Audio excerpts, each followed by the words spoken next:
Hello students, we saw that in class 12 we have 4 poems in poetry section and we have already covered the first 3. Today we will cover the 4th poem, that is the Poetry of Earth. The poem The Poetry of Earth is written by John Keats. Before going to the poem, let us have a brief about the writer. This is a picture of John Keats, the writer of the poem The Poetry of Earth. John Keats was an English poet. He was born on 31st October 1795 at Moorgate in London. Thomas Keats was his father and Frances Jennings was his mother. In 1803, John Keats was admitted to John Clarke's school. Unfortunately, when he was 8 years old, he lost his father, and at 14 he lost his mother. In 1810, John Keats left Clarke's school and joined as apprentice under Thomas Hammond, who was a surgeon and apothecary. In 1815, John Keats joined Guy's Hospital, which is now a part of King's College, London. Within a month, he was accepted as a dresser. In 1816, John Keats got apothecary's license, but before the end of the year, he decided to be a poet and not a surgeon. John Keats belonged to the Romantic period, which lasted possibly from 1800 to 1832. Among his works, mention may be made to An Intimation of Spenser, or Solitude, The Examiner, I Stood Tiptoe, Sleep and Poetry, Ode on a Grecian Urn, Ode to a Nightingale, Ode to Psyche, Ode on Melancholy. Unfortunately, this great writer breathed his last on 23rd February 1821, when he was just 25 years old, at Rome. Then it was a papal state. তবে আপনারা দেখলেন John Keats একজন ইংরেজি কবি ছিলেন। তিনি 31 October 1795 খ্রিস্টাব্দে লন্ডনের মুরগেটে জন্মগ্রহণ করেছিলেন। থমাস কিটস ছিলেন তার বাবা এবং ফ্রান্সিস জেনিংস ছিলেন তার মা। 1803 খ্রিস্টাব্দে জন কিটস জন ক্লার্কস স্কুলে ভর্তি হন। দুর্ভাগ্যবশত যখন তিনি 8 বছরের ছিলেন তখন তার বাবা মারা যান এবং যখন তিনি 14 বছরের ছিলেন তখন তার মা মারা যান।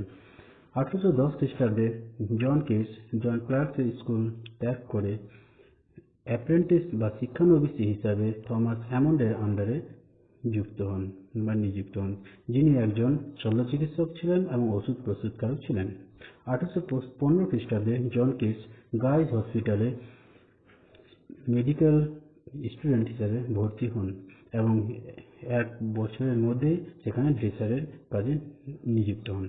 1816 খ্রিস্টাব্দে তিনি ওষুধ প্রস্তুতকারকের সার্টিফিকেট পান, কিন্তু সেই বছরের শেষে তিনি কবি হওয়ার ইচ্ছা প্রকাশ করেন এবং শল্য চিকিৎসক হতে চাননি। জন কিটস রোমান্টিক যুগের অন্তর্গত, যেটি স্থায়ী ছিল সম্ভবত 1800 খ্রিস্টাব্দ থেকে 1832 খ্রিস্টাব্দ পর্যন্ত। তার উল্লেখযোগ্য রচনাগুলোর মধ্যে বা কবিতাগুলোর মধ্যে উল্লেখ্য হল an intimation of Spenser O solitude, the examiner, I stood tiptoe, sleep and poetry, ode on a Grecian urn, ode to a nightingale, ode to Psyche, ode on melancholy ইত্যাদি। দুর্ভাগ্যবশত এই মহান কবি 1821 খ্রিস্টাব্দের 23শে ফেব্রুয়ারি যখন মাত্র 25 বছর বয়সের ছিলেন সেই সময় মারা যান রোমে, যেটি তখন প্যাপাল স্টেট ছিল। প্যাপাল স্টেট মানে একটি স্টেট যেটি পোপের দ্বারা শাসিত হতো। Now let's know the form of the poem. The poem, The Poetry of Earth, is a tetrarchan sonnet divided into octave, means stanzas of 8 lines with rhyme scheme A B B A, and sestet means stanza of 6 lines with rhyme scheme C D E. And what is a sonnet? A sonnet is a poem with 14 lines with a fixed rhyme scheme. এবার কবিতাটির গঠন দেখি। কবিতাটি একটি টেট্রারকান sonnet. টেট্রারকান sonnet যেটি octave এবং সিস্টেটে বিভক্ত। অক্টেভের rhyme scheme এ BBA এবং সিস্টেটের রাইম স্কিম সিডিই এবং সনেট হচ্ছে একটি 24পদী কবিতা যার মধ্যে একটি নির্দিষ্ট রাইম স্কিম থাকে। This is the octave and sextave wise division of the poem. Let's have a look. Now let's go through the poem. The poetry of earth is never dead. The poet says that the poetry of earth never dies, it continues forever. When all the birds are faint with the hot sun, when the birds get fainted during the day, when the sun shines too hot, this line indicates that the poet speaks of the summer season. And hide in cooling trees, getting fainted, the birds hide themselves in the shades of trees. A voice will run from hedge to hedge about the new mown mead. Let's explain new mown mead. Mead means a land full of grass, and mow means to cut. So new mown meads mean freshly cut mead. The poet says that when the birds hide themselves in cooling trees, a voice will run from hedge to hedge in the newly mown mead, and that is the grasshopper's. Now the poet says that the voice is of a grasshopper's voice. He takes the lead, he takes the responsibility to carry on the music of earth. In summer luxury, then it means that the grasshopper sings during summer season. He has never done with his delight. It means that he never gets fainted with his delight. For when tired out with fun, when he gets tired with his fun, he rests at ease beneath some pleasant weed. Then he takes rest beneath some pleasant weed. But the music of art continues. So the poet says, the poetry of art is ceasing never, but the poetry of art ceases never, never dies. Your Bangla. The poetry of art is never dead. পৃথিবীর কবিতা কখনো মৃত্যু নেই। পৃথিবীর কবিতা চিরকালীন চলতে থাকে। When all the birds are faint, যখন সব পাখিরা ম্লান হয়ে পড়ে, with the hot sun, প্রচণ্ড গরমে, and hide in cooling trees, এবং শীতল গাছে আশ্রয় নেই, a voice will run, একটি স্বর বয়ে যায়, from hedge to hedge, ঝোপ থেকে ঝোপে, about the new mown mead, সদ্য ঘাস কাটা তৃণভূমিতে. That is the grasshopper. সেই স্বরটা হচ্ছে গ্রাসহপারের. He takes the lead. সে দায়িত্ব নেই, অগ্রণী ভূমিকা নেই in summer luxury, গ্রীষ্মের বাহুল্যে, গ্রীষ্মের বিলাসিতায়. He has never done with his delight. তার আনন্দ কখনো শেষ হয় না. When tired out with fun, যখন আনন্দে ক্লান্ত হয়ে পড়ে, he rests, সে বিশ্রাম নেই, at ease, শান্তিতে, স্বাচ্ছন্দ্যে, beneath some pleasant weed, সুন্দর আগাছার নিচে. The poetry of art is ceasing never, কিন্তু প্রকৃতির কবিতা কখনো শেষ হয় না. Now let's go through the sextet. On a lone winter evening, the poet says that during winter evening, when there is none outside, when the frost has wrought a silence, here wrought is the past form of work. So when during winter evening the frost has wrought a silence outside, everywhere in the environment, from the stove there chills. Stove means a warm house for the cultivation of exotic plants, and from the warm house there chills. Which chills? What chills? The cricket song. Here the cricket sings, the trillage of the cricket. In warmth increasing ever, and the song makes warmth to increase slow by slow or slowly, and seems to one in drowsiness half lost, and to one person who is half lost in drowsiness, the grasshoppers among some grassy hills. The sound is of a grasshopper who is in a distant hill that is covered with grass. Now in Bengali, your Bengali. On a lone winter evening, একাকী বা নির্জন শীতের সন্ধ্যায়, when the frost has wrought a silence, যখন তুষার চারদিক নিস্তব্ধতা সৃষ্টি করেছে. wrought হচ্ছে ওয়ার্কের past form. From the stove there chills. stove হচ্ছে উষ্ণ ঘর, যেটা বিদেশি উদ্ভিদের চাষের জন্য তৈরি করা হয়. The from the stop their seals stop থেকে বা উষ্ণ ঘর থেকে চিৎকার করছে। দ্য ক্রিকেট সং, এই চিৎকারটা হচ্ছে ক্রিকেটের। সিল হচ্ছে তীক্ষ্ণ আওয়াজ করা।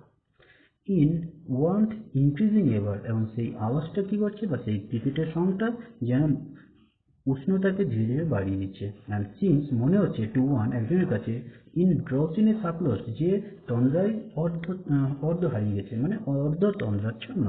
দি গ্রাস হপার্স অ্যামং সাম গ্রাসি হিলস, এবং দূরে কোনো ঘাসে ঢাকা পাহাড়ে ফড়িংয়ের আওয়াজ বা ফড়িংয়ের সুরের মতো মনে হচ্ছে।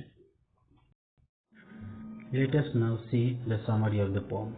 In the octave, the poet says that during summer season, when the birds get fainted and takes rest beneath some cooling trees, the grasshopper takes the lead and continues the poetry of earth or song of the earth.